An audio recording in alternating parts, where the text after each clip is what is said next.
नमस्कार, 5 की बात में आपका स्वागत है। मैं हूं अखिलेश शर्मा। विधानसभा चुनाव खत्म हुए एक सप्ताह होने को आया, लेकिन भारत में डीजल पेट्रोल के दाम नहीं बढ़े हैं। दरअसल यूक्रेन पर रूस के हमले के बाद जिस तरह अंतर्राष्ट्रीय बाजार में कच्चे तेल की कीमतों में भारी उछाल आया, उसके बाद यह आशंका व्यक्त की जा रही थी। विपक्षी पार्टियों का आरोप था कि चुनावों को ध्यान में रखते हुए ही सरकार डीजल और पेट्रोल के दाम नहीं बढ़ा रही है और जैसे ही चुनाव खत्म होंगे इनमें 12 से 15 रुपए प्रति लीटर तक की बढ़ोतरी हो सकती है। यह विपक्ष का आरोप था। उधर सरकार ने आज संसद को बताया कि सरकार अंतर्राष्ट्रीय ऊर्जा बाजार पर नजर बनाए हुए है। तेल की ऊंची कीमतों के मद्देनजर जरूरी कदम उठाने को तैयार है। सवाल यह भी उठ रहा है कि क्या भारत रूस से सीधा कच्चा तेल खरीद सकता है। इस पर पेट्रोलियम मंत्री हरदीप पुरी ने कहा कि सरकार सभी विकल्पों पर विचार कर रही है और इसके लिए रूसी अधिकारियों के संपर्क में है। आपको बता दें कि भारत में पिछले करीब 4 महीनों से पेट्रोल और डीजल के दाम स्थिर बने हुए हैं। कई उपचुनावों में हार के बाद सरकार ने पिछले साल नवंबर में पेट्रोल पर 5 रुपए और डीजल पर 10 रुपए प्रति लीटर एक्साइज की कटौती कर दी थी। In the last few weeks of a war or a military action taking place between Russia and the Ukraine, the government will explore all options which are available. There are reports and there are contacts. I myself have had a conversation with the appropriate levels of the Russian Federation. These are discussions currently underway. Several issues which will require both how much oil is available either in Russia or in new markets or in new suppliers which may be coming on the market. It's a dynamic, evolving situation characterized by military warfare, when I would be happy if some of that military quotient is less here and I could get a chance to explain to my distinguished colleague in greater detail. तो क्या परिस्थितियां हैं? क्या कच्चे तेल के दामों में जिस तरह से आग लगी हुई है अंतर्राष्ट्रीय बाजार में, उसके असर से भारत कब तक अछूता रहेगा? और विपक्षी पार्टियां जो कहती आई हैं कि सरकार सिर्फ चुनाव खत्म होने का इंतजार कर रही थी, जैसे ही चुनाव खत्म होंगे पेट्रोल डीजल के दाम बढ़ा दिए जाएंगे, अभी तक वैसा क्यों नहीं हुआ है? क्या भारत इस झटके को तैयार है, लेने के लिए तैयार है, या फिर भारत की कुछ दूसरी तैयारी है? क्या रूस से भारत खरीदना चाहता है? हमारे साथ इस पर बात करने के लिए कार्तिक गणेशन जी हैं, जो कि फेलो हैं CEEW के। आपका बहुत बहुत स्वागत है कार्तिक जी NDTV इंडिया पर। आपसे जानना चाहेंगे कि आखिर क्या कारण है कि भारत ने अभी तक अंतर्राष्ट्रीय बाजार में कच्चे तेल का दाम इतना ज्यादा होने के बावजूद पेट्रोल डीजल के दाम नहीं बढ़ाए हैं?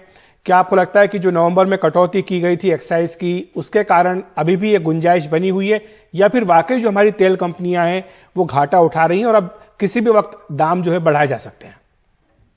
बिल्कुल, बहुत शुक्रिया ये सवाल पूछने के लिए अखिलेश जी। इसमें ये तो बहुत जल्दी है वैसे कहने के लिए कि क्या सिचुएशन अभी पैदा होगा। यह है कि हुए हुए दाम बढ़े हुए शायद 2 हफ्ते हुए हैं अभी मार्केट में।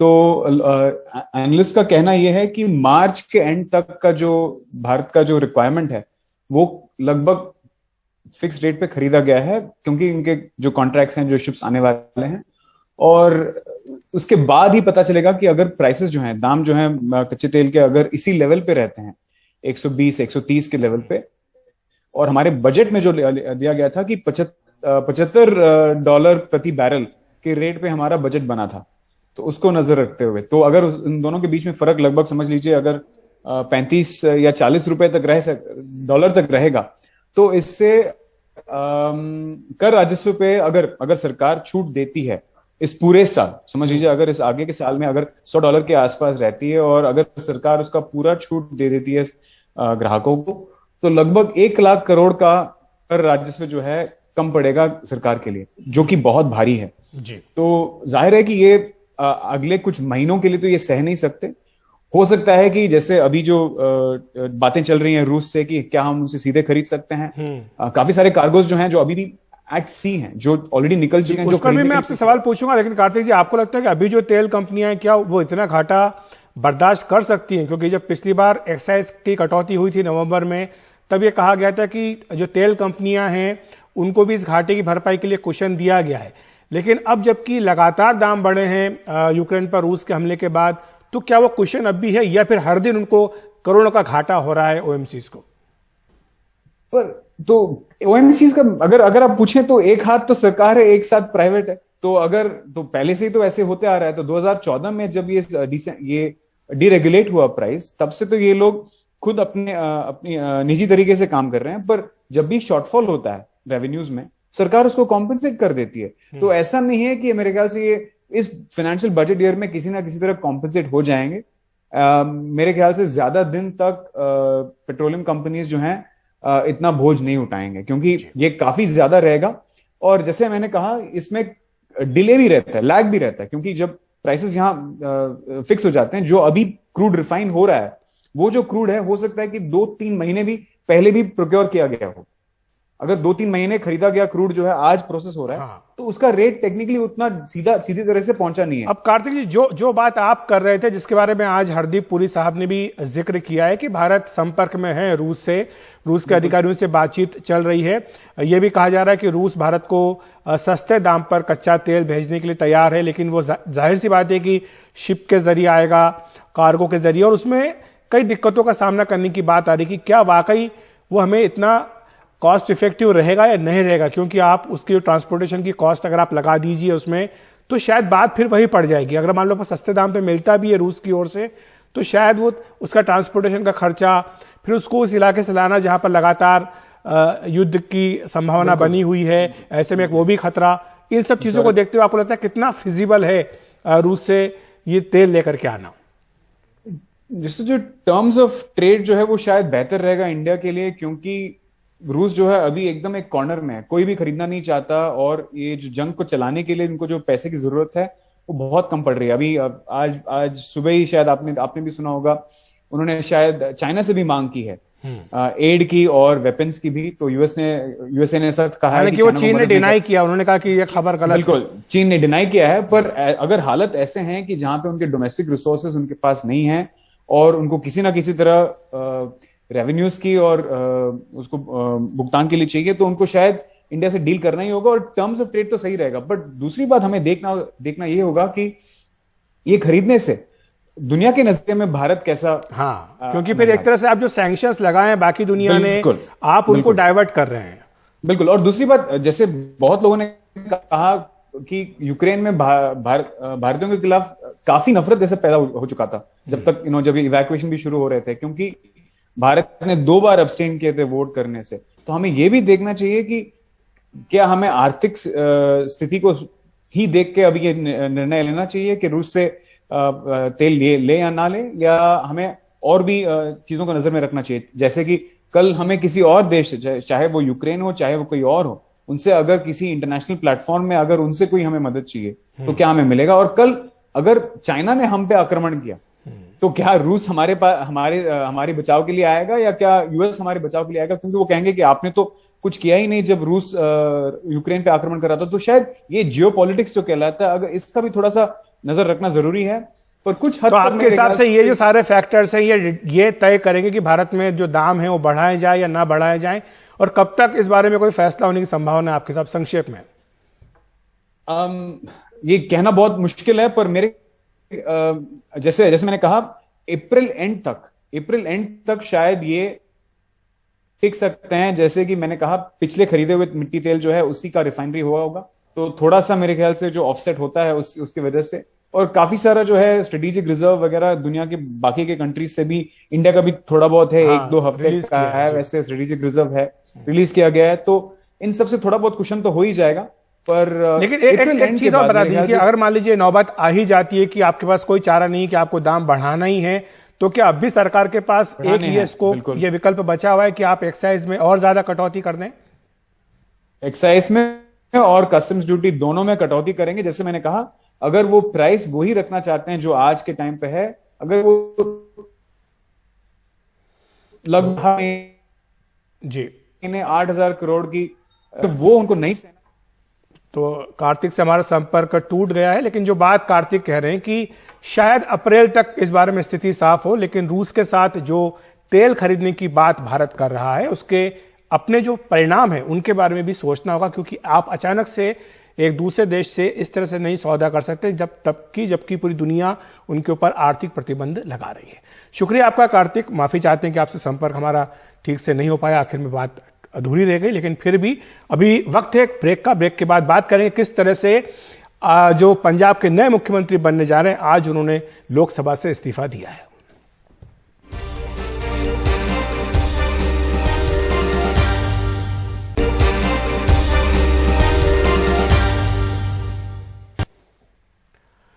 पंजाब के अगले मुख्यमंत्री भगवंत मान ने आज लोकसभा में सांसद पद से इस्तीफा दे दिया है। अब से कुछ देर में लोकसभा में अपना विदाई भाषण भी देने जा रहे हैं। भगवंत मान अगले 16 मार्च को पंजाब के मुख्यमंत्री पद की शपथ लेंगे। पंजाब में 17 मार्च को विधानसभा का बजट सत्र होगा। इस दौरान मुख्यमंत्री समेत तमाम विधायकों को शपथ दिलाई जाएगी। सबसे पहले प्रोटेम स्पीकर का ऐलान होगा, जिसके बाद सभी नवनिर्वाचित विधायकों को शपथ दिलाई जाएगी। इन सब के बाद स्पीकर का चुनाव किया जाएगा। और आज संसद भवन पहुंचे भगवंत मान से बात की हमारे सहयोगी राजीव रंजन ने। हमारे साथ हैं पंजाब के भाई मुख्यमंत्री भगवंत मान। संगरूर से अपने लोकसभा सदस्य से इस्तीफा दे दिया आपने। जी, संगरूर के लोगों ने बहुत प्यार दिया, 2 बार मुझे संसद में भेजा और संगरूर के लोगों की आवाज़, पंजाब के लोगों की आवाज़ पार्लियामेंट में मैंने बुलंद की। मिस करूंगा इस बिल्डिंग को, लेकिन उससे भी बड़ी जिम्मेदारी पंजाब के लोगों ने पंजाब की सेवा करने की दी है। तो संगरूर के लोगों को मैं ये आश्वासन देता हूँ कि उनकी आवाज़ जो है वो फिर दोबारा कुछ महीने बाद संसद में गूंजेगी। और संगरूर के लोगों का तो धन्यवाद करने के लिए मुझे कई जन्म लेने पड़े। ऐसा क्या किया कि पूरा आपके आंधी में सारे बड़े बड़े दिग्गज जो है धराशायी हो गए? मैंने कुछ नहीं किया, लोगों ने किया। या फिर उन्होंने गलत किया, ऐसा गलत किया कि लोगों ने कहा कि आप सभी घर बैठ जाओ, अब नई जनरेशन आएगी, नए लड़के आएंगे, कुछ नया होगा, out of the box ideas निकालेंगे और पंजाब को दोबारा पंजाब बनाएंगे। पंजाब की वित्तीय हालत बहुत खराब है, लेकिन जो वादे किए हैं कैसे पूरा करेंगे आप लोग? 1 महीना 2 महीने दो। मान साहब एक कहा जा रहा है कि सीएम के बजाय कि सुपर सीएम भी होंगे, क्या कहेंगे? नहीं जी, नहीं, ये आपने कहा है। 4 राज्यों में जीत के बाद आज जब लोकसभा में प्रधानमंत्री नरेंद्र मोदी पहुंचे तो उनका बीजेपी सांसदों ने जोरदार स्वागत किया। सदन में मोदी मोदी और भारत माता की जय के नारे लगाए गए।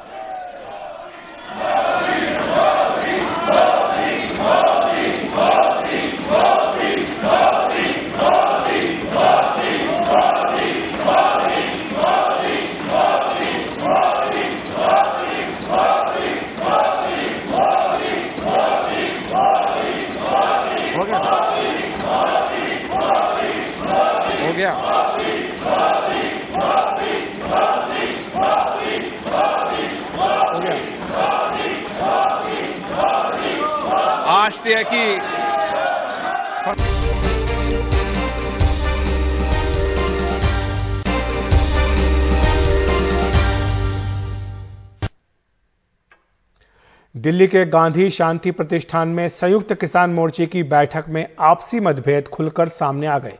नौबत यहां तक आ गई कि समय पर बैठक ही शुरू नहीं हो सकी।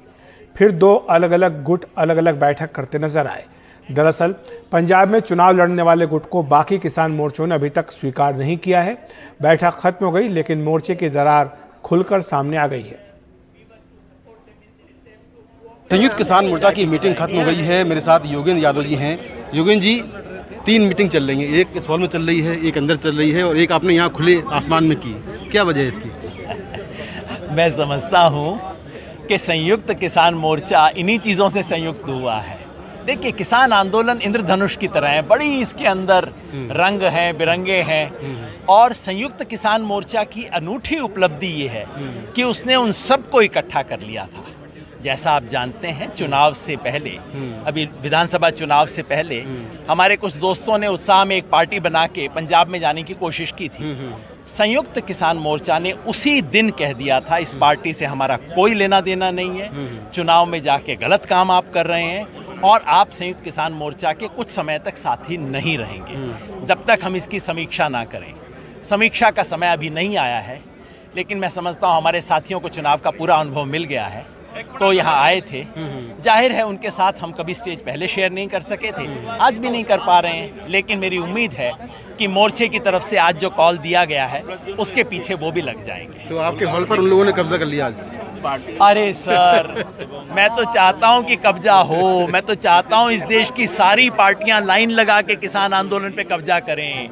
मैं तो चाहता हूं, इस बार देखिए प्रधानमंत्री के मुंह से छुट्टे जानवर की बात निकलवा दी हमने, तो मैं तो चाहता हूं सारी पार्टियां कब्जा करें। ये तो हमारे पुराने दोस्त ही हैं, क्या दिक्कत। अच्छा, आपकी जो मीटिंग हुई है उसमें क्या फैसले हुए? 3 बड़े फैसले हुए हैं। पहला तो ये कि सरकार ने हमें जो आश्वासन दिए थे केस वापस लेने का, मुआवजा का, उसमें जो विश्वासघात अभी भी जारी है और लखीमपुर खेरी में पीड़ितों को सजा दिलवाने और दोषियों को छुड़वाने का जो खेल चल रहा है, उसके खिलाफ 21 मार्च को पूरा देश में एक रोष प्रदर्शन आयोजित किया जाएगा। दूसरा, 11 से 17 अप्रैल के बीच पूरे देश में एमएसपी की लीगल गारंटी की मांग याद दिलाने के लिए एमएसपी सप्ताह मनाया जाएगा।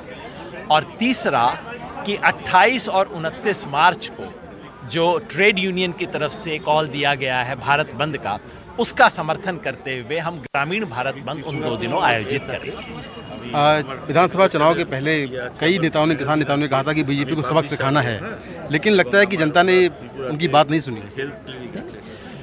संयुक्त किसान मोर्चा ने ऑफिशियली फैसला किया था कि हम उत्तर प्रदेश में जाके जगह जगह लोगों से अपील करेंगे कि आप इसमें सजा दें।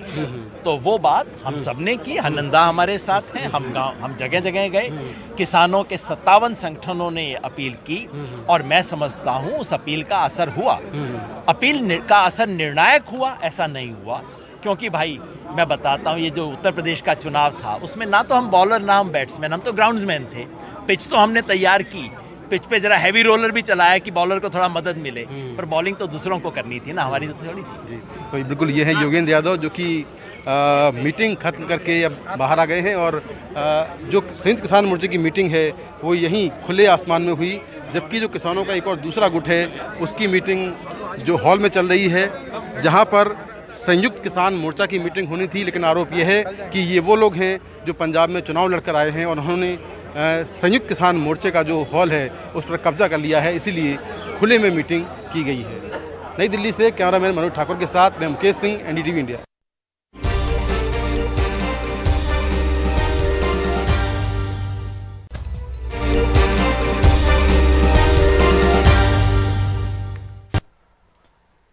बिहार विधानसभा में आज मुख्यमंत्री नीतीश कुमार और विधानसभा अध्यक्ष विजय कुमार सिन्हा आमने सामने दिखाई दिए। नीतीश कुमार ने विधानसभा अध्यक्ष विजय कुमार सिन्हा के विधानसभा क्षेत्र लखीसराय का एक मामला बार बार उठाए जाने पर आपत्ति जताई। नीतीश ने कहा कि एक ही मामले को बार बार उठाने का कोई मतलब नहीं है। उन्होंने कहा कि उनकी सरकार में ना तो किसी को बचाया जाता है और न ही फंसाया जाता है, और जब इस मामले को सदन की विशेषाधिकार समिति देख रही है तो फिर बीजेपी सदस्य बार बार इसे क्यों उठा रहे हैं। वहीं नीतीश के बयान पर सभापति सिन्हा ने कहा कि लखीसराय की घटना में पुलिस खानापूर्ति कर रही है। विधानसभा अध्यक्ष ने यह भी कहा कि जहां तक संविधान की बात है तो मुख्यमंत्री उनसे ज्यादा जानते हैं। न हम किसी को फंसाते हैं, न हम किसी को बचाते हैं। ये काम नहीं है सरकार का। ये बात क्यों आप लोग बार बार कर रहे हैं? इस बात को लेकर के चलिएगा, आप इस तरह से हाउस चला रहे हैं। आज तक कभी नहीं हुआ जो इस तरह की बात होती है। मैं अपने सभी सदस्यों से भी कहूंगा कि इस तरह से बार बार आप इस सवाल को पूछिएगा। माननीय मुख्यमंत्री, जब जवाब दे दिया गया, इंक्वायरी हो रही है और कहा गया है कि सारी इंक्वायरी होगी और इंक्वायरी की रिपोर्ट से आपको मतलब है या इंक्वायरी की रिपोर्ट कोर्ट में जाएगी, और 3 बना हुआ जगह है, तो इसको अधिकार है, हाउस को अधिकार है। आप हमको जरा बताइए तो। माननीय नहीं, कॉन्स्टिट्यूशन निकालिए। माननीय मुख्यमंत्री जी, आसन की बात भी सुना जाए। तकलीफ हुई है, नहीं, आसन की भी बात सुनी जाए। सुन रहा था, आप सुन लीजिए। मैं जान करके आज समय पर आकर के सुन रहा था। नहीं, आसन की भी बात सुनी जाए। आप एक एक बात जान लीजिए। ये बात किसी भी तरह से मंजूर नहीं है। 5 की बात पे इतना ही। देखते रहिए एनडीटीवी इंडिया।